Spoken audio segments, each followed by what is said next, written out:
नमस्कार, मैं हूं सुरक्षा। आप देख रहे हैं जननायक। गांव और गरीब का रिश्ता बड़ा गहरा होता है। गरीब गांव को छोड़कर कहीं नहीं जाता और गांव गरीबी को नहीं छोड़ती। लॉकडाउन का हाल तो आपने देखा ही होगा। कोरोना की पहली लहर और दूसरी लहर में जब काम धंधे बंद हो गए थे, तब शहरों में तो फिर भी दानदाताओं की मदद से गरीबों के पेट भर जाया करते थे, लेकिन गांव में हालात तब भी बहुत बुरे थे। फाका काशी की नौबत आ गई थी। ऐसे में कोटा जिले के कनवास उपखंड के एक अधिकारी ने ऐसी पहल की। अब इलाके में गरीबों को पीडीएस के अलावा पेट भरने का एक और जरिया बन गया है, वह है गेहूं बैंक, और इसे शुरू किया है एसडीएम राजेश डागा ने। आइए देखते हैं कनवास से विमल जैन की रिपोर्ट।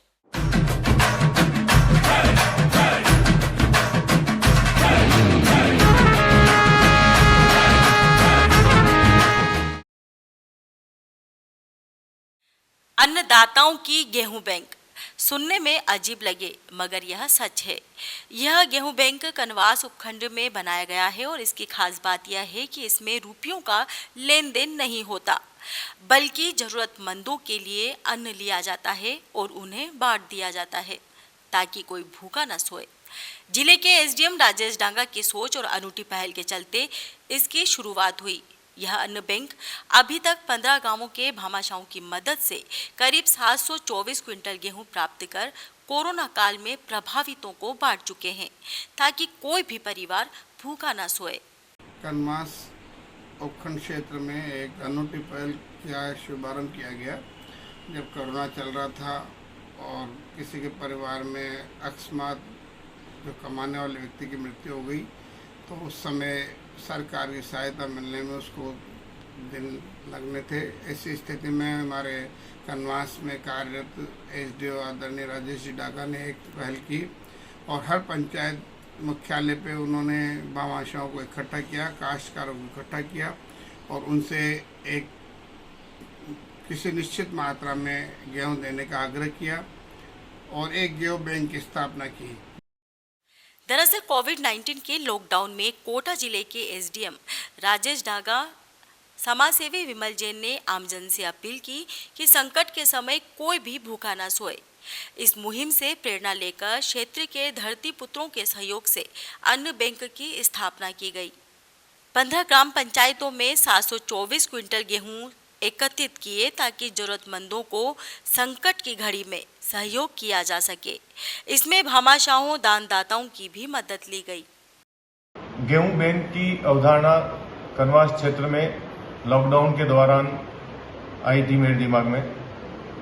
गेहूं बैंक एक ऐसी संकल्पना थी जिससे कि गांव के आम किसान को इस कार्य से जोड़ा जाए, जिससे कि वो भी समाज सेवा में अपनी भागीदारी निभा सके।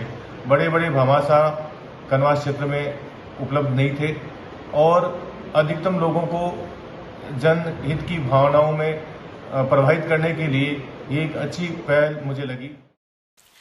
एसडीएम राजेश डांगा बताते हैं कि सरकारी नौकरी में सेवा का मौका मिलता है, लेकिन कोरोना ने हमें एक अलग सोच दी।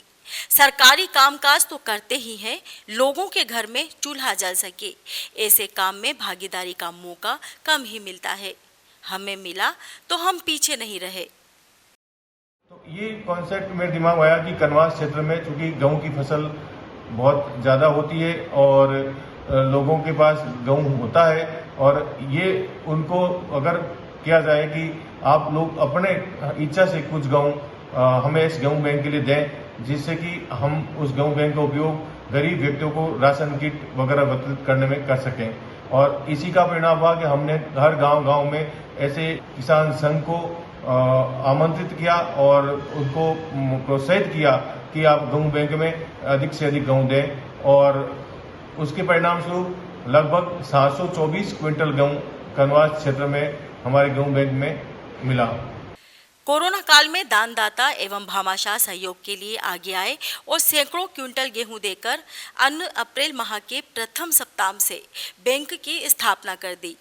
पिसाई की समस्या आई तो कर्मचारी आगे आए, सभी ने मिलकर आटा चक्कियों से गेहूं पिसवाया, इसके पैकेट भी बनवाए। कोरोना की जो द्वितीय लहर आई उसमें भी राशन किट गरीबों को दिए गए और कुछ जो है कोरोना में ऐसी मृत्यु हुई थी जिनको राजकीय नॉर्म्स के तहत सहायता उपलब्ध नहीं करा पा रहे थे, तो उनको हमने उस गेहूं बैंक के गेहूं से पैसों में कन्वर्ट करते हुए और लोगों को वो सहायता भी हमने उपलब्ध कराई थी। अभी हाल ही में बाढ़ में कुछ जगह पर गांव में है कालियाखेड़ी में लोगों के मकान में सामान बिक गया था और पूरा डैमेज हो गया था, तो उन लोगों को त्वरित राहत देने के लिए हमने उस गांव पंचायत के गेहूं बैंक में जो उपलब्ध गेहूं था उसको कुछ पोर्शन को हमने राशि में कन्वर्ट किया और उनको उनकी जो जिस तरह से ज्यादा नुकसान हुआ था उनको हमने सहायता राशि प्रदान की है। एसडीएम डांगा ने गेहूं बैंक की अनूठी पहल के साथ ही यहां एकत्रित गेहूं को बरसात कीड़े से खराब होने की स्थिति से बचाव को लेकर भी प्रयास किए। प्रत्येक ग्राम पंचायत पर स्थापित कमेटी के माध्यम से गेहूं को आटा मिल से अनुबंध कर एकत्रित गेहूं को आटा मिल में जमा कराने, जिससे गेहूं के संरक्षण व रखरखाव को लेकर व्यक्ति की आवश्यकता नहीं रहेगी व आटा मिल संचालक से आवश्यकता अनुसार गेहूं ले सकेगी। उन्होंने यह भी निर्देश दिए कि आटा मिल कभी भी गेहूं की दरों में वृद्धि होने पर उतना ही गेहूं देगा जितना जमा करवाया गया।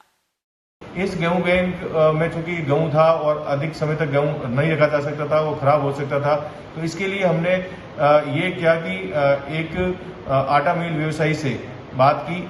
बता दें कि कोविड की दूसरी लहर के दौरान आमजन काफी प्रभावित हुए थे। कोविड-19 की दूसरी लहर में कई बच्चों के सिर से माता पिता का साया उठ गया। ऐसे कई अनाथ बच्चे राज्य सरकार के मापदंड पूरा नहीं करने के कारण आर्थिक सहायता से वंचित रह गए। ऐसे में बच्चों को गेहूं बैंक के माध्यम से आर्थिक सहायता उपलब्ध कराई गई।